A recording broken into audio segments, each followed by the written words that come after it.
वज़ीर-ए-आज़म शहबाज शरीफ अरब Islamic summit में शिरकत के लिए सऊदी अरब पहुंच गए। डिप्टी कर्नल रियाल समेत आला सऊदी हुकाम ने इस्तकबाल किया। पाकिस्तानी सफ़ीर अहमद फारूक और दीगर सिफारती अफसरान मौजूद थे। गैर मामूली सरबराही इजलास सऊदी हुकूमत ने बुलाया, जबकि वज़ीर-ए-आज़म आज इजलास से खिताब करेंगे। फ़लस्तीन समेत मशरिक़ वस्ता की सूरत हाल पर तबादला ख्याल होगा। समिट की साइड लाइन पर वज़ीर-ए-आज़म की आलमी रहनुमाओं से मुलाकातें मुतवक्के। समिट में शिरकत के लिए फ़लस्तीनी सदर महमूद अब्बास भी सऊदी अरब पहुँच गए। वज़ीर-ए-आज़म शहबाज शरीफ और फ़लस्तीनी सदर महमूद अब्बास की मुलाकात का इम्कान।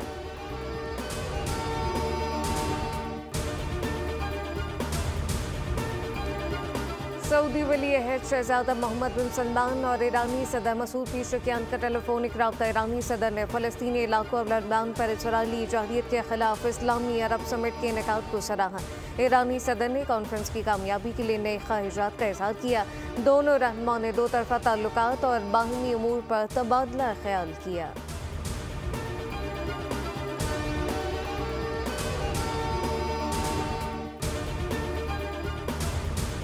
भारत से चलने वाली आलूदा हवाओं से पंजाब और खैबर पख्तूनख्वा के बेशतर अजला बदस्तूर लपेट में। मुल्क के आलूदा तरीन शहरों में लाहौर का पहला नंबर। पार्टिकुलेट मीटर की तादाद 563 रिकॉर्ड।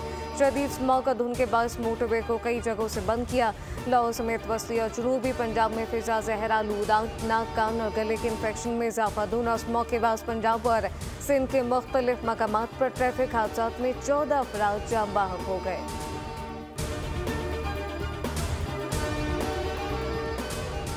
IMF से इजाफी रियायती कर्ज लेने की तैयारियां। वफ़ आज पाकिस्तान पहुंचेगा। ज़रा के मुताबिक नियतन पोर्टल की सरबराही में वफ़ कल से मुज़ाकरात का बाकायदा आगाज़ करेगा। IMF 15 नवंबर तक पाकिस्तान में क़याम करेगा। IMF से मौसमाती तब्दीली के लिए नए रियायती कर्जे पर मुज़ाकरात होंगे।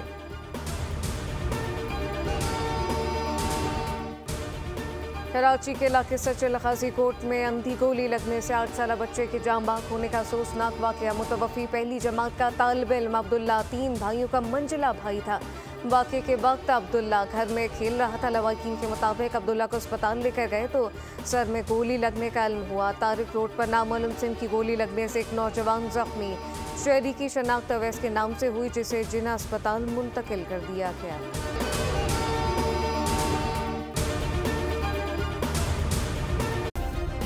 सब्सक्राइब करें और बेल दबाएं ताकि कोई खबर रह न जाए।